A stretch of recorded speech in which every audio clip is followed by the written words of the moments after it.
செய்து பூஜிக்கும் பக்தி அதிலும் உன்னை காணலாம்.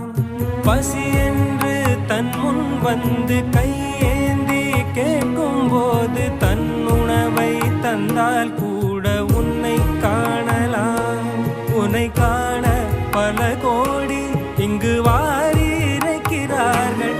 எளிதாக உன்னை சேர இங்கு யாரு நினைக்கிறார்கள். அலங்காரம் அதில் நீ இல்லை, அகங்கார மனதில் இல்லை.